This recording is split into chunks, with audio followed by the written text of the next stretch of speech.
இது மகிமை நேரம். ஆண்டவராகிய இயேசு கிறிஸ்துவின் ஈடு இணையற்ற நாமத்தில் மகிமை டிவி நேயர்களை இந்த மகிமை நேர நிகழ்ச்சிக்கு அன்புடன் வாழ்த்தி வரவேற்கிறேன். உங்கள் அனைவருக்கும் இனிய புத்தாண்டு நல் வாழ்த்துக்களை தெரிவித்துக் கொள்கிறேன். ஆண்டவர் தாமே இந்த புதிய வருஷத்துல நிறைவான ஆசீர்வாதத்தை உங்கள் அனைவருக்கும் தந்தருள்வாராக. இந்த மாதத்துல நம்ம தியானிக்க போகிறோம். புதிய ஆண்டுல தேவனுடைய திட்டத்துக்குள்ள நம்ம இருக்கணும். தேவ திட்டத்தில் புதிய ஆண்டு அப்படின்னு சொல்லி நம்ம தியானிக்க போகிறோம். இந்த புதிய ஆண்டு பிறந்த உடனே நம்ம என்ன நினைப்போம்? இந்த வருஷத்துல எனக்கு நிறைய ஆசீர்வாதங்கள் வேணும், நான் நினைத்த காரியங்கள் கை கூடணும், நான் ஆசைப்பட்ட காரியங்கள், என்னுடைய கனவுகள், என்னுடைய லட்சியங்கள் எல்லாம் இந்த வருஷத்துல நிறைவேறணும் அப்படின்னு சொல்லி நம்ம இந்த ஆண்டுக்குள்ள நம்ம பிரவேசித்திருப்போம்.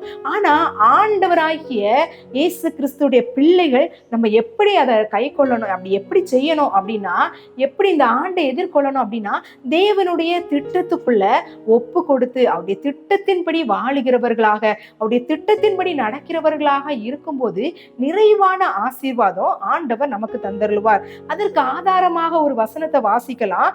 ஏசாயா 55:8.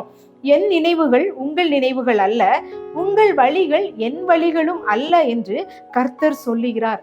நம்முடைய நினைவுகளை பார்க்கிலும் உயர்ந்த நினைவுள்ளவர்களாகவும், நம்முடைய வழிகளை பார்க்கிலும் உயர்ந்த வழிகளை நமக்கு ஆயத்தம் பண்ணுகிறவராகவும் ஆண்டவர் இருக்கிறாரு. அநேக நேரங்களில இந்த காரியங்கள் எனக்கு நடக்கல, இந்த காரியங்களை நான் எதிர்பார்த்து கொண்டிருக்கிறேன், என்னுடைய நன்மையான காரியங்கள், பிள்ளைகளுடைய வாழ்க்கை காரியங்கள், வீட்டு காரியங்கள், இதுல எல்லாம் சுகவீனமா இருக்கிற காரியங்கள் எல்லாவற்றையும் நான் எதிர்பார்த்து கொண்டிருக்கிறேன், இது எனக்கு நடக்கல அப்படின்னு சொல்லி நம்ம புலம்புகிறவர்களாக இருக்கிறோம்.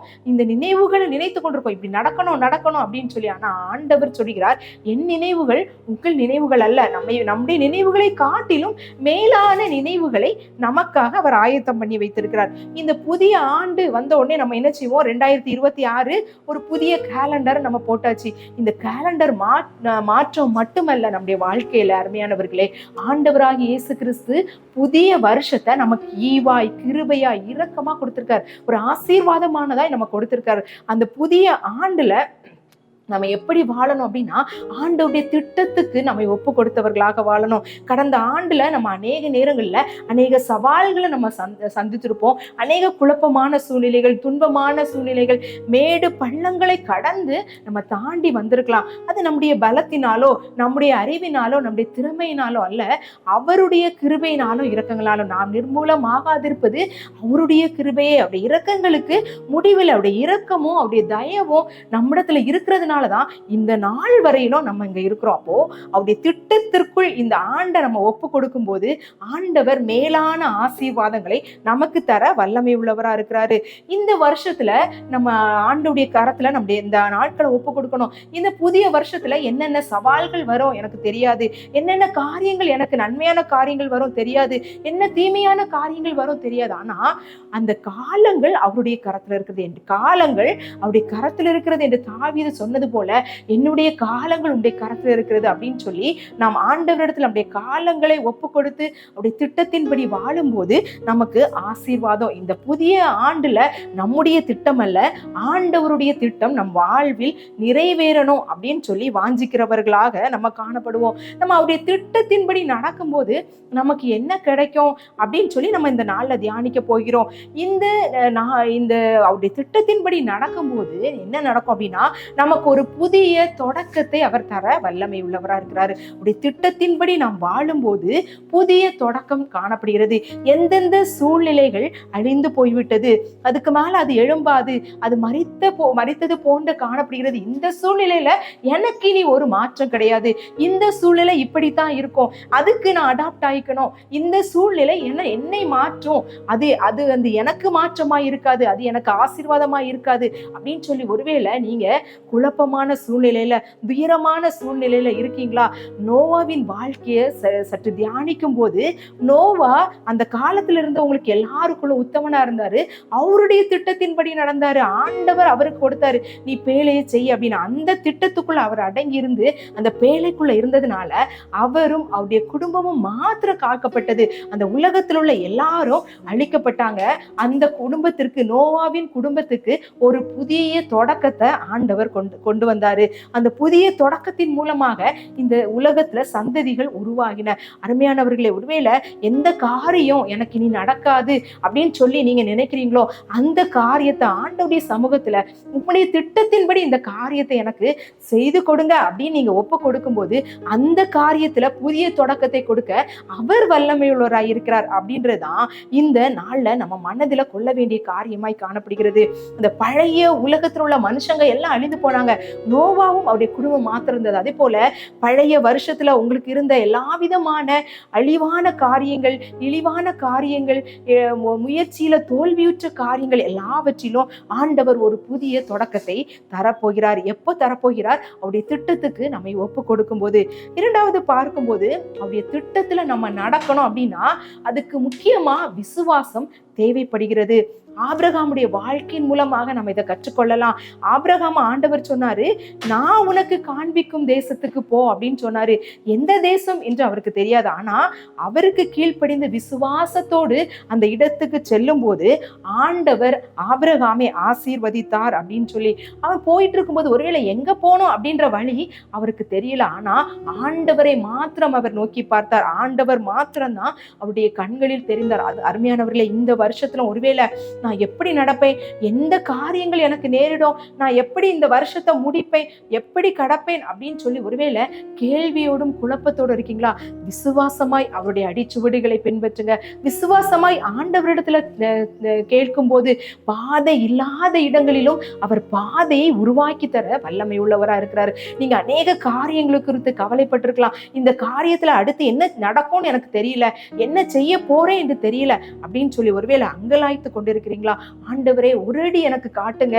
ஆண்டவரே, உண்மை எனக்கு உங்களுடைய வெளிச்சத்தில நான் நடக்கணும் அப்படின்னு சொல்லி அவருடைய பாத சுவடுகளை பிடிக்கிறவர்களாக, அவருடைய வேத வசனத்தின்படி வாழுகிறவர்களாக, விசுவாசம் உள்ளவர்களாக நடக்கும்போது அவருடைய திட்டத்தை ஆண்டவர் செவ்வையாய் நம்முடைய வாழ்க்கையில நிறைவேற்றுவாரு. அருமையானவர்களே, நமக்கு தெரியாது, இந்த பாதை கடினமாக இருக்கலாம். ஒருவேளை ஆண்டவருடைய காரியங்களை ஆண்டவர் எனக்கு சொன்னாரே, இதை எனக்கு நிறைவேற்றுவேன் என்று வாக்கு தத்தம் தந்தாரே, ஆனா அந்த வாக்கு தத்தத்திற்கும் இந்த சூழ்நிலைக்கும் சம்பந்தமே இல்லாமல் இருக்கிறதே என்று ஒருவேளை நீங்க அங்கலாய்க்கலாம். ஆபிரகாமுடைய வாழ்க்கையிலும் ஆண்டவர் சொன்னாரு, உன் சந்ததியை வானத்து நட்சத்திரங்களை போல பெருக பண்ணுவேன், உனக்கு நான் ஒரு குமாரனை தருவேன். எல்லா வாக்குத்தத்தையும் கொடுத்தார். ஆனா பொறுமையாக அவர் விசுவாசம் உள்ளவராக அவருடைய பாதையில ஆண்டவரை மாத்திரம் பார்த்து நடந்ததுனால பின் சந்ததிகள் அவருக்குள்ள ஆசீர்வதிக்கப்பட்டது அப்படின்னு சொல்லி நம்ம பார்க்கிறோம்.